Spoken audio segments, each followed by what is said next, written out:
a news piece that we're going to be talking about until this thing is done. If it's not done, I just want some clarity on the situation. Are we going to keep him or not? This is L'Jarius Sneed we're talking about here. So lots of stuff has gone on with L'Jarius Sneed since we last met last week. So it was reported that the Chiefs and the Titans had a deal done, and the Titans were prepared to pay him a deal with 4 years, $80 million.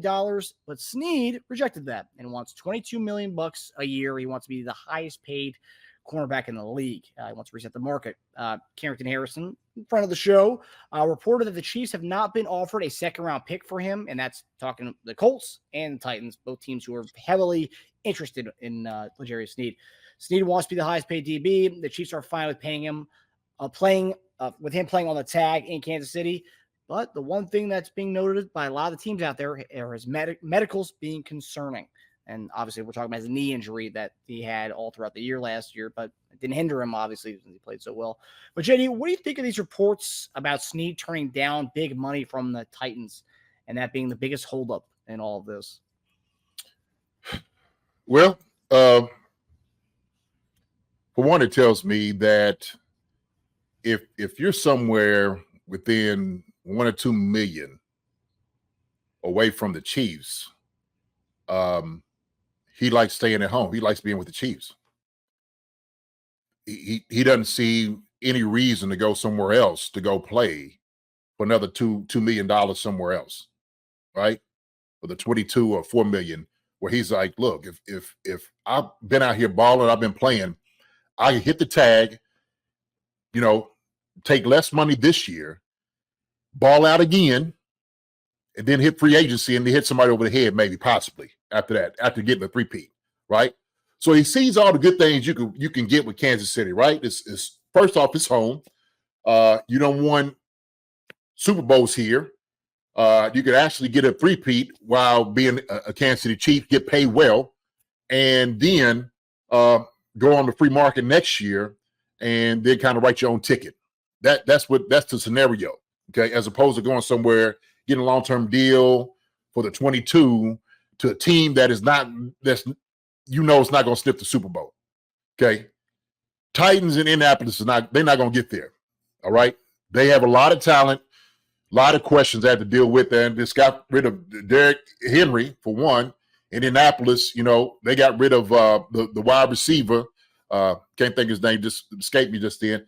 But they still have to build around a young quarterback, right? A young quarterback. So if I'm sitting over here, 19 million, right? Yes, that's what he'd be getting in the tag. So instead of going through all those questions, dealing with, the uncertainty of places you don't even know you're going to be happy, because you got to live in Nashville, you got to live in Indianapolis. To you, Kansas City is home. All your boys are here. That means something. That type of peace of mind is hard to put a number on. It really is, especially when you could go out next year after getting the three-peat and say, hey, write your own ticket, right? So this is the thing that we look at for at least L'Jarius Sneed. That's the way I'm looking at it. The Chiefs are sitting over saying, look, we're just not going to let him go. We're not getting a second-round pick or maybe a first or maybe getting another compensation for this talented cornerback that we have here. Do we don't have to do the deal? We don't have to do it. We don't have to do it. We're just not going to let him go. And I haven't sent this video out, but I'm going to send it out what we did last week or the week maybe before we was talking about L'Jarius Sneed. And I think we kind of got into it a little bit. But there's no reason just to let this man go. For what? If we can keep our defense intact, 19 goes there, and I think we, in at least in the way that we're looking at the books, I think we already got that 19 already factored in for L'Jarius Sneed, right? We got that factored in.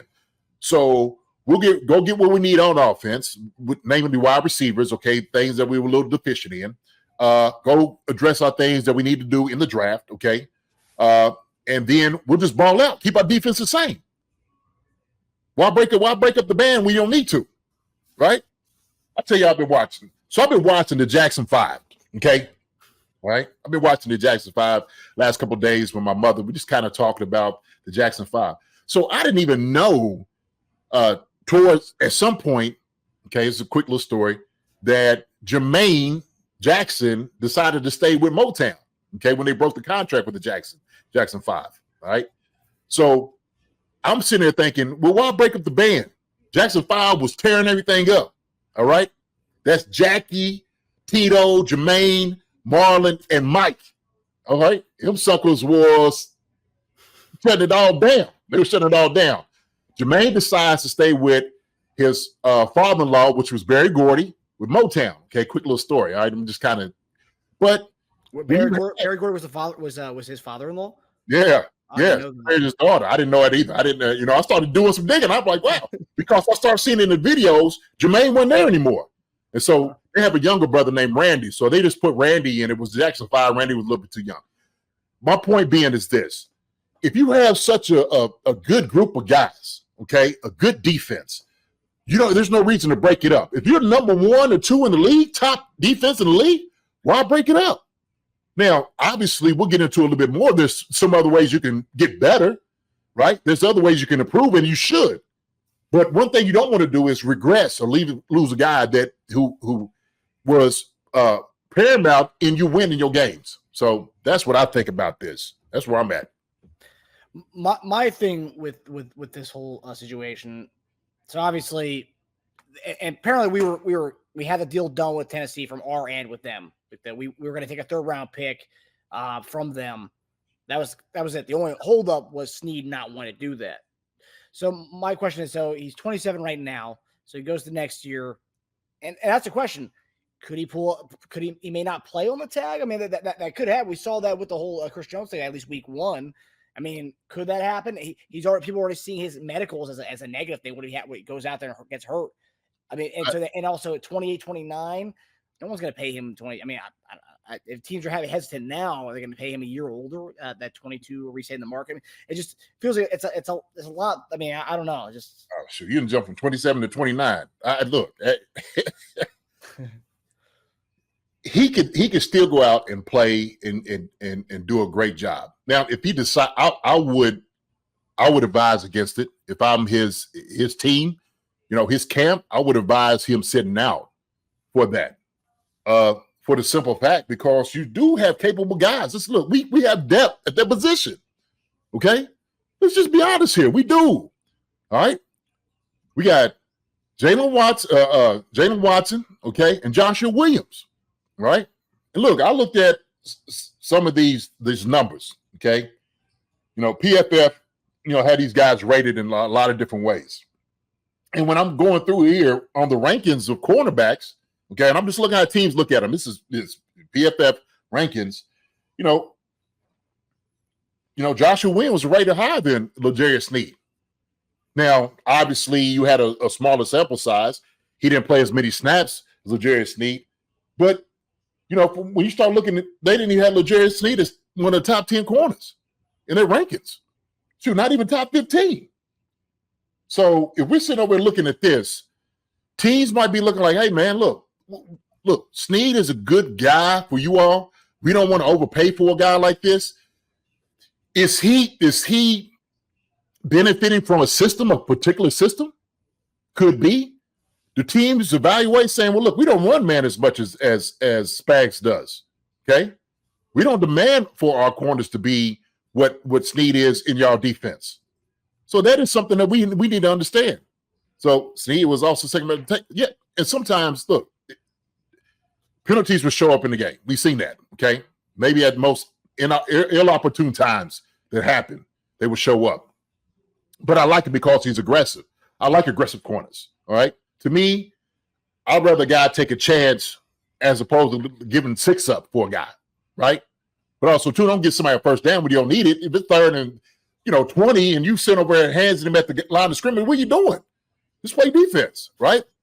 Anyway, but I just think that sometimes teams don't necessarily value our guys like the Kingdom does around the rest of the league, okay? And sometimes we got to take our rose-colored glasses off, our Kansas City glasses off, and say, hey, look, man, if I'm looking at this objectively, then we need to understand what your ranking is in the league. That's what teams are doing. They're absolutely doing this. Now, there are teams that understand the type of value he brings because he is one of the top corners to me. He is one of the top corners in the NFL because he can do it all. He could play zone. He could play man. He could go inside or outside, okay? He has the versatility that you could put him anywhere on the field and he'll be successful, okay? Now, teams can't get away from that. They see the film and the eye in the sky doesn't lie. I don't care. And I said, FF, their grading system, how they do it and how they grade is the way they grade, right? But we understand the value that Sneed has for us. Okay, we understand that. So, yeah, and then you also look at the him not being first team All Pro. I mean, and he had an amazing season. I mean, this is a season that may not be topped as far as not allowing a touchdown during the regular season, and the fact that he wasn't even a first team All Pro guy on that whole thing. And I remember when that happened, I was like, oh, that's gonna hurt him when it comes to contract negotiations in the offseason. I mean, the fact that like they can point to that kind of stuff. I mean, I don't know how those conversations go, but JD, they're cutthroat in those conversations. They are. It's definitely one of those negotiating things that people use. Well, then I'll be like, well, shoot, how much stock do you put into the Pro Bowl, right? How much stock do you do at? Because some of these guys is getting, there's getting rated into it. It's getting chosen for some of these things. May not be one of those guys. And so that's the thing about it, because I think it is a little bit stretched now. I don't mean anything as much as it used to the day. A lot of these guys might get, picked out because out of popularity, right? You've seen this before. A guy play half the season. How you get the Pro Bowl? He didn't do nothing. Well, the name got you in, right? Name got you in. But Sneed, without a doubt, I think the peers recognize him. The wide receivers definitely recognize him too. They understand what he's been doing. So when he was hitting guys in the mouth and punching wide receivers, putting them on the ground, they know how good he is. So what up, Philly Bird Nation? Ooh, we got an Eagles fan in here. There you go. Love it. JD, so the longer this goes, obviously we're fine with getting a third round compensation for Sneed. And it seems like he wants to reset the cornerback market, and that's obviously we're not in the business of doing that. So for the fans that they were going to give him a long-term deal, that's just not happening. If he wants to play on this tag, which it's reported that we were fine with him playing on the tag, sure, we'll come back for this year. I just don't see us tagging him next year because the tag will go up next year from 19 to a second year of the tag. And I don't see us doing that. And we do that next year, and then he wants us, whatever, to reset the market next year.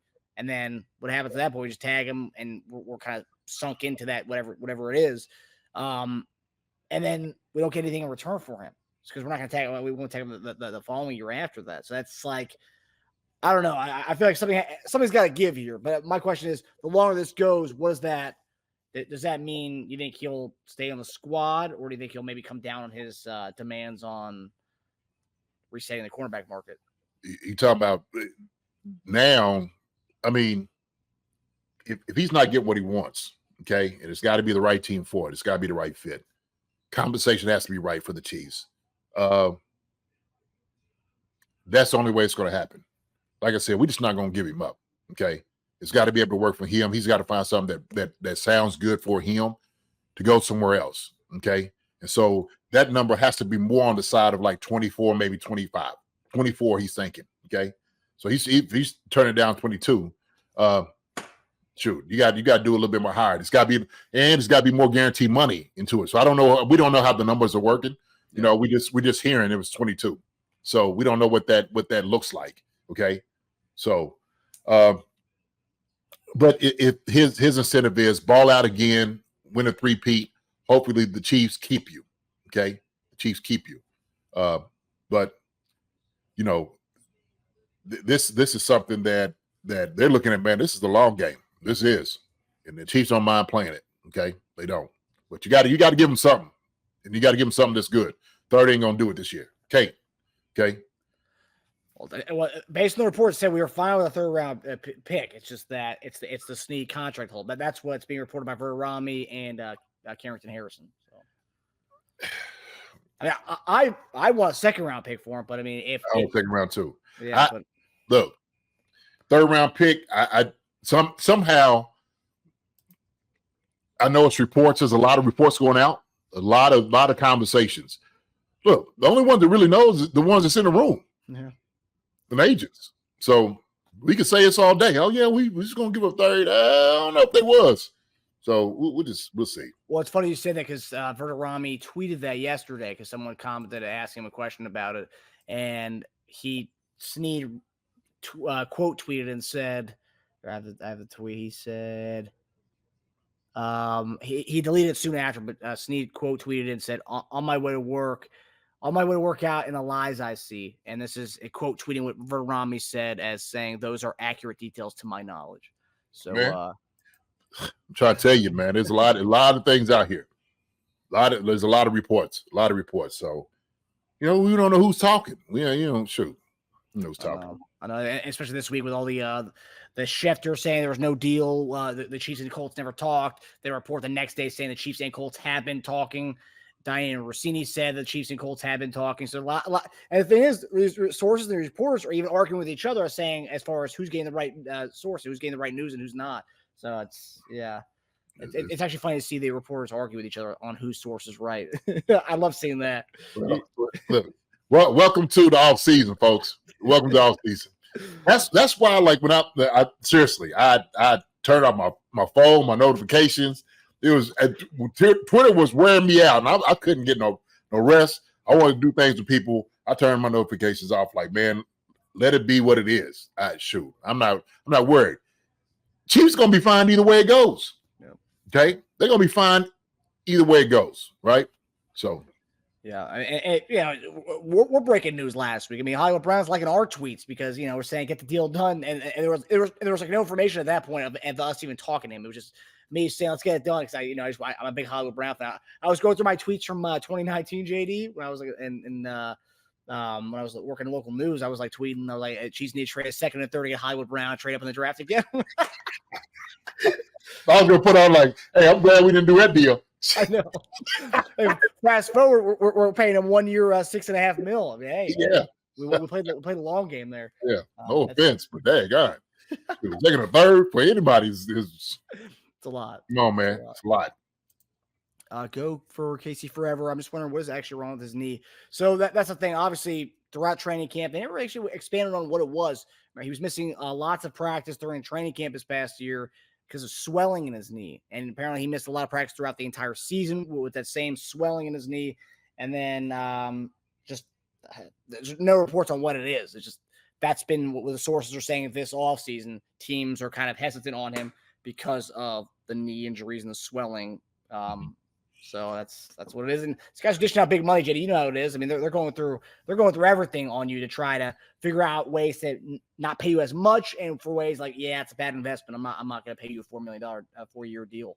Yeah. No, I don't know what's wrong with his knee. It could just be some maintenance, cleaning out. Could be some, bone on bone here. We don't know. I have no idea. So they're gonna hold that close to their chest, right? So yeah. As they should.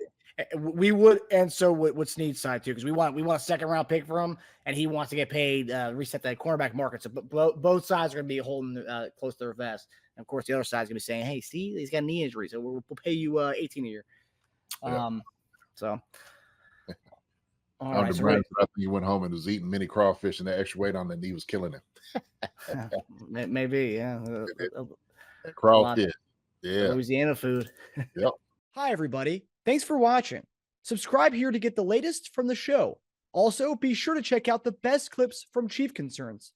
And if you prefer to listen to the show, subscribe and follow us on Apple Podcasts, Spotify, and anywhere else you get your podcasts.